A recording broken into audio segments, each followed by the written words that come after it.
I'm Leigh Brown. This is Crazy Shit in Real Estate. And today we've got a Canadian friend with us. We've got Melanie Bajrovic, and she's going to talk to us a little bit about how she went from a 22-year-old with her first investment property to a whole life as the Wealthy Barmaid. So if you're curious about bars or real estate, this is an interesting lady to listen to. Enjoy the conversation, and I'll see you on the other side.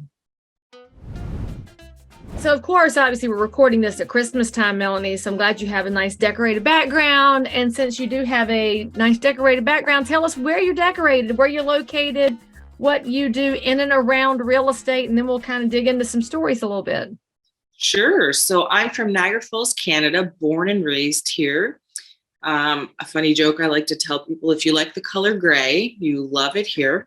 A lot of overcast, a lot of bad winters, but we make it through. It makes us stronger as Canadians, I think. It is now, around Christmas time, 2022. I do all of my own decorating myself. I should walk around with the computer and show you. I'm so proud of it. But I love anything that sparkles, anything that glitters, and Christmas time is the time for all of that. The lighting, the soft lighting. I love the mood lighting. So I've even been hired from people to do their homes and hotels. Are you serious? Yeah, and like hotels, because I just drive by some of these places. I'm like, oh my God, who did the tree? Like, it's a real hotel. It's a really fancy place or whatever, and they've got like this dumb tree with a couple of freaking red bows on it. I'm like, what are we doing here? Do it halfway, right? Don't just do it halfway. It's embarrassing. It's embarrassing to them. So anyway, I love the holidays for that reason.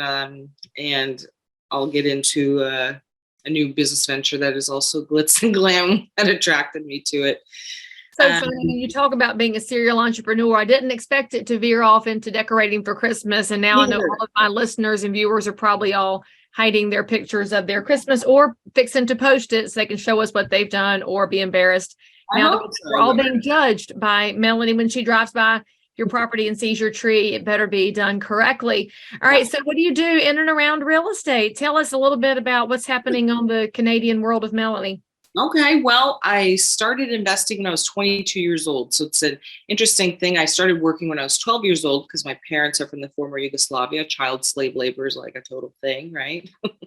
So I was literally 12 years old. My family was in the bar industry. I'd be working in the kitchen, and then they bought another place. That's where I started hostessing, waitressing, bartending, and then managing. I worked for them for about 15 years. All the while, I saved my money. My mother, I didn't start even getting paid till like 16 or 17 years old. But once I did start getting paid, my mother kept all my paychecks aside. And I also kept a portion of those tips because I lived with them. And believe me, that was a sacrifice. I lived with them for a while until I was 27. So, and in our culture, that's very normal. It's normal to stay with the family until you're married off and you go, but I just left because it was enough.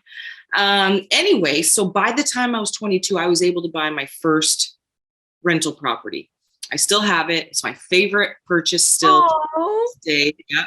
It was, I don't know if you guys do pictures or anything, but, I have like me and my grandma and my mother like scraping. There was 17 layers of tile or laminate, and the wallpaper, because this family had it for like 84 years in the generational family. So, they didn't do upgrades. So I completely ended up going to the studs on that house and renovating it, hardwood floors, drywall, the whole bit. So it's beautiful, even though it was like such a shit box. I don't know how much I'm allowed to swear, by the way. Well, the show is called Crazy Shit in Real Estate. Therefore, we already have a little explicit E, so you're safe. I just don't use the C word. I think it's ugly. I don't use GD because the Bible says not to. And the F word, I think, is a little bit lazy sometimes. So anything else? It adds emphasis sometimes, though. Anyway. It does. But only when used judiciously. The people who use it in every other word. Yeah, no. Except for David Goggins, he can do whatever he wants because he's totally my crush. So he can say whatever he wants to say. Oh, funny. So anyway, I renovated that one. I rented it out, and then I did the slow and painful method. And it's probably stupid, but I did what I did. Kept working, saved up enough money, bought another house. Kept working, saved up enough money, bought another house. And I had to do renos to these places. They weren't very fancy. And so that's kind of how I got started. That's how I started my portfolio. then I was kind of like, I was still working for my parents. I'm like, you know what? Like, I need a change. I went to Serbia, hometown, still have cousins there. And I spent 4 months there thinking, like, what the hell is my next step? What am I going to do? I'm not working for my parents anymore. Absolutely not. I'm not working for anyone else. So now what do I do? The only thing I could come up with at the time, because it was the only thing I know super duper well, the ins and outs, is because it was the bar industry. My parents, they used to leave all the time, go back home, go to Croatia, go to Bosnia, go to Serbia, and I would be running the entire show. So I knew business from 12 years old, this business. So I decided to start a bar, and that was my first commercial property that I purchased. Huge game changer. Okay, And so also, hang a minute. So you're opening a competing business to your parents? Are we in the same geographical area? not quite. We are in the Niagara region, but our region is huge. So they were in Thorold and Port Colborne, and I'm over here in St. Catharines. But you weren't on like the other corner over here, face off with mom and dad, because that'd be bad for the family. But so in this venture, though, you didn't go out and lease a space for your bar. You went all in and bought the building. Exactly. So it was the scariest decision I'd ever made in my entire life. I lost so much sleep. Can I do this? Then I'm going over the numbers. I went there every single day and night to scout and to literally count, like, okay, how many beers do they sell? How many of this do they sell? How much? And I'm like calculating all of that, what the sales were roughly, before diving in, because, if it was really, really bad, it wouldn't have been a great deal. Another benefit, though, always when there's trouble, there's opportunity for us as realtors and stuff to make money. And the couple was just having I don't know what, business went completely downhill. The beer store wasn't even allowing them to buy beer anymore on license. You have to buy that stuff on license. And they were just drowning really fast, getting a divorce. Shit was really hitting the fan over there. So it was like, bingo, light bulb, here's an opportunity. And my uncle is one of my mother's brother. He's one of my like best trusted advisors. He's super duper duper successful, and especially with financing and stuff. So I'm like, okay, how can we make this work? And we did like a really funky financing deal where I hardly had to put as much down as you'd think. On commercial property, you're talking 30 to 50% down payment if you're doing it traditionally, right? So we packaged it in a way that I used all my other properties as leverage and collateral. And I ended up walking in with roughly like maybe $50,000, which is insane. It was $550,000 at the time. And bottom line, that just shot my net worth up right away. Commercial property, especially where I'm from, like it appreciates a lot faster than any residential does. And I started my own restaurant bar out of that. So completely changed the name, got rid of everything else that those people had. And I started my own bar, and I didn't sleep for probably 3 years. I was there, open to close, jumping in, helping everything. It was such a huge operation. It's a 5,000 square foot place, capacity 200 people. We had crazy dinners. So I have a full kitchen staff. I have so many supplies. I had like altogether 25 employees. I had bands on like 4 nights out of 7, and then plus a karaoke night or a trivia night or something else. And it was just so much.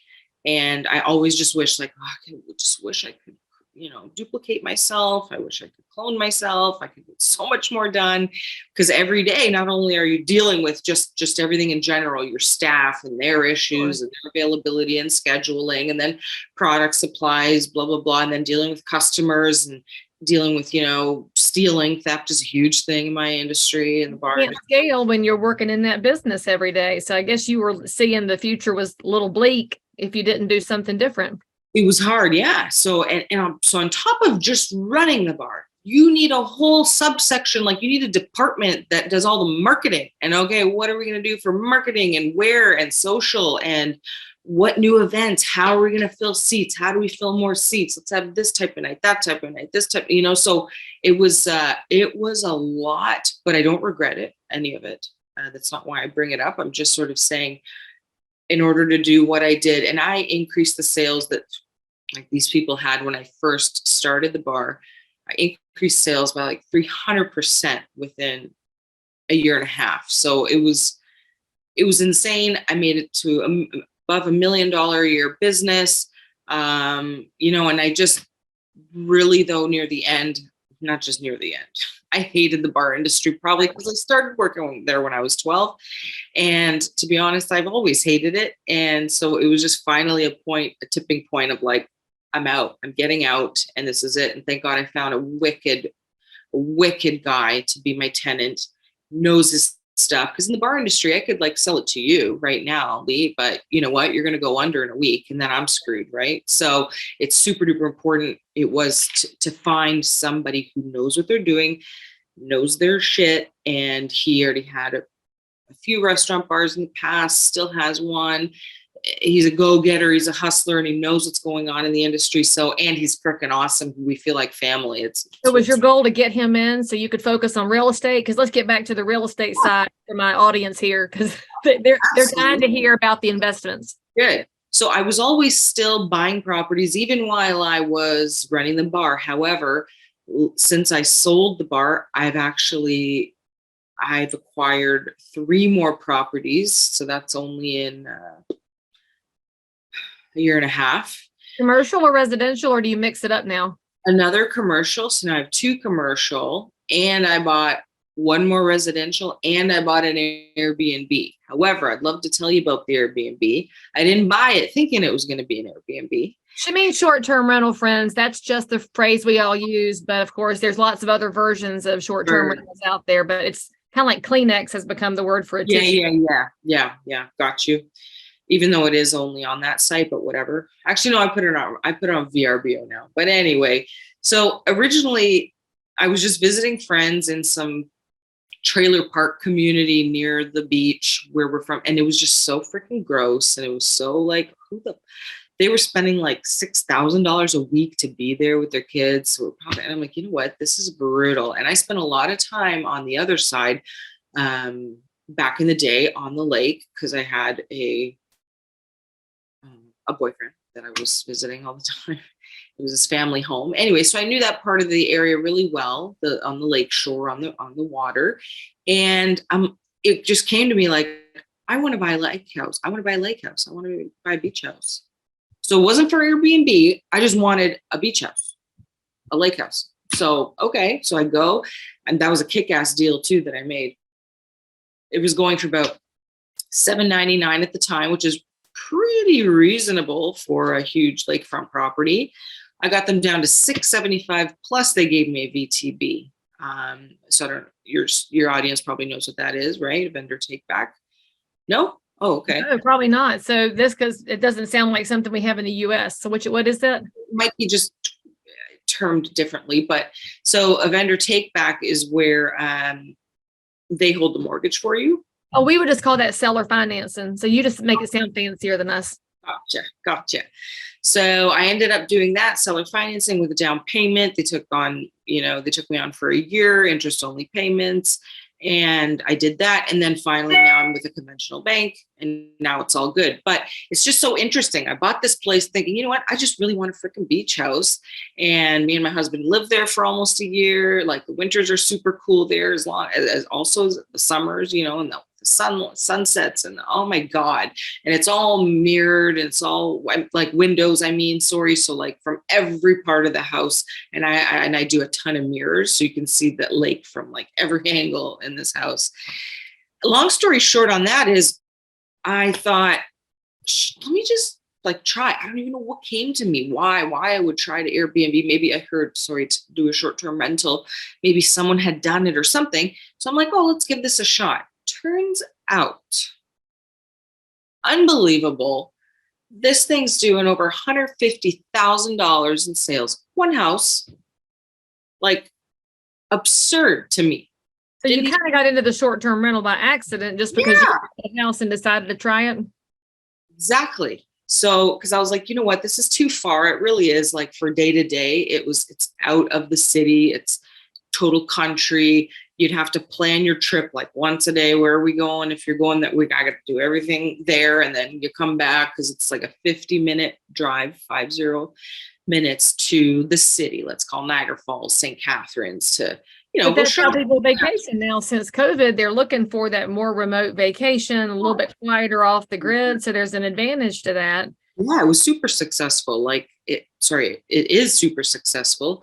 And like, it's just like the highest grossing property I have out of everything else, completely unbeknownst to me, that would have happened. So that was a super, super. In that short-term rental space, a lot of people are nervous getting into it because they don't know how much to charge or what to do. So what's the best advice you would give to somebody who found a property or they own something and they want to give it a shot?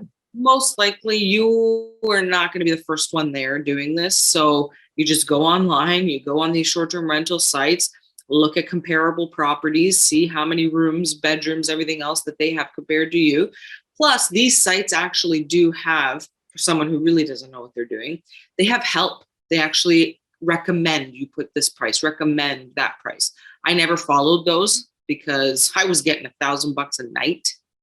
I am getting $1,000 per night. And they're always telling me, like, maybe you should try 527. I'm like, no, I'm good because it's selling just fine. It's always going to be a little bit of a guessing game because things move. Now, how do you handle the taking care of the property? Do you have a manager for that property or do you go drive out to it and put the linens in? And how do you handle that? Well, I do have cleaners, of course. I hate cleaning. So even my own house, I don't clean my own house. I mean, everything's always tidy and in its place, but I'm not a cleaner. I hate it. So I definitely, yes, I have cleaners who do all the bedding and the linens and putting it all back and vacuuming, mopping, the whole bit. But I manage that property completely. So from the first contact point that comes in, hi, we're interested in blah, blah, whatever their story is. I respond back, oh, that sounds wonderful. It's a great place for that, or it isn't, depending on what they're saying in the message.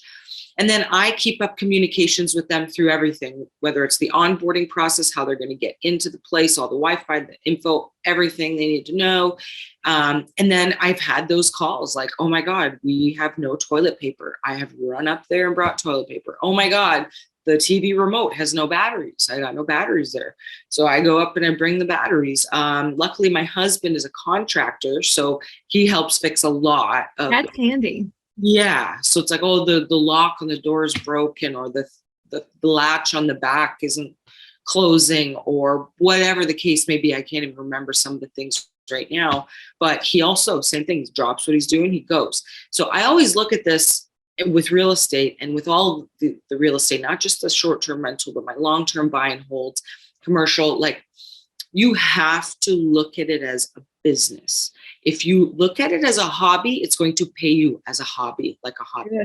Okay. This is a business and you need to run it like a business. It drives me nuts when I see and hear gazillion stories of people saying, oh my God, I had this leak for 2 years. I had this, I had that. And, the landlord doesn't even call me back, or they don't this, or they don't that, or, even some of my own family members, I won't mention any names, but someone tells you there's a problem and it's like, la-di-da, I'll figure it out when no, go fix it. Exactly. With me, within 30 minutes of any problem that happens on any one of my properties, somebody is there on site fixing it, at least, or assessing it in order to fix it, get the material, whatever it needs. This is a business, it's like treat it as such. So that's a huge point, like, that I would add value or hope that anyone who's in this game would please do. Like, well, it's kind of like running the bar. If you aren't keeping an eye on stock and inventory, you start to have a lot of leakage, and then your money's gone. And so it's the same thing on real estate. There's leakage in real estate. We just usually call it deferred maintenance. Although on a short-term rental, things can vanish from the house if you're not keeping an eye on it and if you're not properly vetting your guest. So now that you've figured out this is a great strategy for income, do you think that's where you'll go in the future, is towards more short-term rentals, or do you have a soft spot for your long-term rentals, or what's next for you as you start to expand your portfolio? To be honest, now that I've had all three experiences, long-term buy and holds, my Airbnb, and commercial, I want all three. I want to diversify with all three and keep going until I reach my goal of how much net worth I want to have and how much equity I want to have in real estate. So yeah, it's just a matter of now I search. What's one of my hobbies. I drive around, I look around, oh, I see people over here. They haven't mowed their lawn in a year. Something's going on. I try to look into it, get into it. Commercial property, same thing. I see there's so many places just sitting there, but you know what? The only thing you can find is a numbered company. So then I go through my lawyers and I try to go through and find who is the president of that numbered company. I want to get in touch with them. I want to see if they're willing to sell. I try not to wait until things are listed on the market, right? Because when you're going in and when you buy, that's how you make your money, right? It's not necessarily on the back end. It is on the back end too, but you make your money going in. So the goal would be not to buy once it's already listed, but that's why you have real estate agents. That's why you have people working with you alongside you on your team to be like, hey, I know these people, my previous clients, they're about to list. Why don't we go talk to them? Or I know this is going to come up for sale. That's going to come up for sale. That's where the gold is with real estate agents. And I will just point out, like, there's some people that say, oh, but everything should always go on the market, but that's actually not true. There are some scenarios where the home is in such a disarray and the people are in a financial panic and it needs to go away. There's times when every realtor should have an investor in their back pocket to say, I've got a property over here that doesn't have the capacity to go on the market. I mean, maybe it's the showings, it could be a lot of things, but the investor can come provide a solution. So it's obviously not every property, but the kind you're looking for needs somebody to bail them out. And that's going to happen, especially as the economy gets a little rockier. There'll be more people that need somebody to come get them out of their property. So when you're looking at something, your real estate people have called you and said, got a property over here, it's a hot mess, it needs somebody to take it off their hands. Do you pay cash? Do you look for seller financing? Do you have a line of credit? What's your preferred method of financing? Because that's a big challenge for a lot of fresh investors to the game. They get really hung up on how you put the pieces together because it can be intimidating. I agree with you. And I was the same too, thinking like, okay, the traditional banks aren't necessarily giving me money anymore because I have all these properties and my income is the properties. I have a couple of businesses as well, thank God, so that I'm able to eventually get in with a conventional bank. But jumping in, you might have to be creative with your financing. That's either using did you call it seller financing? Okay, or vendor take back, So see, now we will go both ways on our vocabulary now. Vendor take back, but you still need a down payment. The goal is cash is still king. So you got to have some down payment money. I've almost never seen deals with like zero down, zero this, zero that, and someone's making money. Like, doesn't usually exist. It's been several years since we saw that. Yeah. So, that doesn't happen. So that's where you need to use a B lender, perhaps. You guys also say the same thing. That's, it's not your top notch banks, it's B lenders or, private money after that and so on. You might have to do that, but for a short period of time. Get in. If it's a matter of getting the house and not getting the house, I'd take the deal and get the house. Use that money for as short term of it as a period that I can, and then try to get some other conventional money or a B lender that has a less rate, better terms. Because you're going to spend a lot of money on private money, like giving points to the banker and all that kind of stuff. So that would be my advice. I don't know if I answered your question there about financing. Like you did actually, because it's really parallel to the job market where we all know it's easier to find a job when you have one. Yeah. And the same thing applies with real estate. It's easier to get somebody to refinance what you already have than it is to find new money sometimes. And one of my clients did the same thing. She wanted to buy a commercial building for her business. And the only money available to her, because she's a self-employed person, she doesn't have a regular paycheck coming in, even though she's successful. She got a hard money lender at a high interest rate. It was a 12-month note. It got her in the building. And as soon as she got in there and got the property upfitted and got some tenants, easy peasy to get any other bank to look at it because banks don't like risk. Exactly. And we actually like risk as investors to an extent.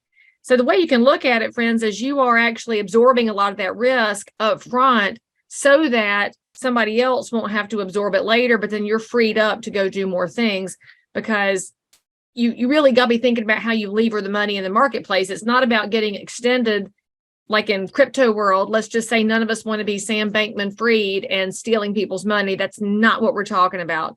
When we talk about levering money, we're saying you apply for the loan, and instead of putting every bit of cash you have in, you're going to start to use what you need, get something up and running, and then go pick up another property, knowing that you're providing housing for people, you're providing vacations, you're providing business locations. It's not just about owning the real estate. You're really helping the community by having more available space for lots of different reasons. So I want to go back to that first property before I let you go here. That one you said is still emotional. You still own it, where you got to scrape off all the linoleum and the wallpaper. I did that in all of them, by the way, but yes. But that one's kind of special. So tell us about the emotion of it, because I think it's interesting in real estate investing. We often just look at the numbers and we talk about net worth and growth, and we forget that there's this really weird undercurrent of emotion going on and how it feels to own that property. So talk to us a little bit about why it's hard to sell it, even if the property value's up, which I can only assume it's up significantly since you bought it. Oh yeah. I've owned it for, 15 years now or something. Have you ever gone driving past a house that you sold and saw somebody else's sign in the yard? That's the moment where, as a realtor, you totally throw up in your mouth a little bit, because you know the reason they use somebody else is probably that you didn't follow up enough. So what are you to do? You're very busy. That's what we have for you here. Check out followupboss.com/crazy, where you'll get a 30-day free trial of the program that top producers use to get themselves more organized. The best part is it plugs into over 250 different programs to give you ideas and timeframes for follow-up with people that want to support your business if they could just remember your name. So if you want to avoid that sick feeling in the bottom of your stomach when you lost business that you should have had, go to followupboss.com/crazy and check it out for a free trial. You'll want to sign up and be like all the top producers in town, and frankly, just stop losing business. Your clients need you. They just got to remember you. Go to followupboss.com/crazy. So it's worth a heck of a lot more. We also are in Canada, we either are like stable or we rise with, like, we don't crash like you guys. Thank God we have a really conservative banking system in Canada. I'm going to say you haven't yet, because you never know, but traditionally you haven't. Sure. Don't be jinxing things, girl. This property was, just because it was my first, I was working with my real estate agent, who is no longer with us, unfortunately, but he was like my second father, and he taught me so much about real estate, and he was my agent on this. He was on my agent on all of them until he passed away. And we went to see like 100 homes, I think, him and I, and he loved it. He didn't care. He lived like right across the street from my parents. So he would like pop over with ideas and whatever. I'd go over across the street to him, and we went everywhere. And for whatever reason, this was the one. I loved the location. I loved the spot. There was enough, 3 bedrooms, 2 bathrooms. It was beautifully laid out. We did some demolition as well, and made a sunroom, an extension and all that stuff. But it's just, I don't know. It was my first house. It's just one of those, when I look back and I go, you know what, Mel? Like, way to freaking go. Like, way to go. Everyone thought I was stupid. My whole family, by the way, every single decision I make, from all of my properties, all of them, to all of my businesses, to the new businesses, to everything that I'm doing, they all think I'm crazy, that, oh my God, how could she do that by herself? How could she do that? Like, and especially when I was starting my own business, like, you're going to fail. You're going to, like, everyone has a partner with them, their spouse or a partner or something else. And I did all of this, everything we've discussed today, by myself completely. And so even back then, I'm 22 years old, and everyone's going like, oh my God, what are you doing? What are you doing? And it just makes me feel so proud, because I was so freaking determined that I was never going to let anyone tell me ever again that I can do something, that I can't do something, that I can have something or I can't have something. I wanted to be completely financially independent. And that was that first step into jumping into where now, now I've got a really sizable net worth and cash flow and all this stuff where like no one's gonna tell me what I'm gonna do, right? So that was like the beginning of that, I suppose. And it's sentimental because it's like I'm so proud. Like, yes, you made that first step. Just like I'm so proud when I made that first commercial property deal. Like I'm building my little empire, and I think that's why it's sentimental. And it's fantastic, right? And often in life, when other people tell you you're crazy, it's the exact thing to do because they just don't have the vision or the stomach to go take a risk. And if you don't take any risk, it's kind of hard to have any returns. So Melanie, if anybody wants to chat further with you and find out about your journey and learn from your books and courses, your books and like all the stuff you have out there, what is the best way for them to find you? I'm on all the social media, mainly Facebook and Instagram. My handle is The Wealthy Barmaid. You can also find me on my website, thewealthybarmaid.com. And I'm all over the internet. You can just Google my name too, Melanie Bajrovic. So please. But none of y'all can spell that, so you'll look for the barmaid and you'll be fine. And then you'll look for Christmas lights and you'll find one of her side businesses. If you Google The Wealthy Barmaid, you should find me and it'll show you my name, how it's spelled. But please reach out, give me a note, give me a wink, give me a thumbs up or a thumbs down, or ask me any questions that you guys that I could bring value to your lives. There you go. So if you're the person who's trying to figure out how to take those first steps and everybody else has told you no, good reason to connect with Melanie and get somebody to boost you up a little bit so you can take those first steps to whatever you want your empire to look like. Melanie, thank you so much for coming on the show with us and giving us a little bit of Canadian perspective. And frankly, I like the idea, the diversification of real estate, not just thinking about real estate as the diversifier, but all the things you've done are definitely an inspiration to a lot of people. And I can't wait to see who connects with you. Thank you so much. All right, people, say something nice about her in the comments. Make sure you follow up with her. All of her handles and contact information are in the show notes for this episode. So if you're sweating to the oldies, don't stress about it. You'll still be able to click and connect to Melanie. And I hope that you will find a way to your own future success. Melanie, we'll see you sometime north or south of the border. Yeah. So if you found value in this episode, please like and subscribe to this channel, turn on the bell, and catch another amazing episode by clicking above. Crazy Shit in Real Estate is also available on all of your normal podcast apps. So if that's where you like to hang out, go find me, click subscribe, and most importantly, leave me a review that says you think I'm awesome, my guests are awesome, or this content is just exactly what you were looking for. And then, by the way, if there's something you need, you want to learn about something, you can comment below anytime. You can also send me a direct message if you need to remain anonymous. No judgment. But anyway, I'll only judge if you forget to subscribe and click. I'll see you next time.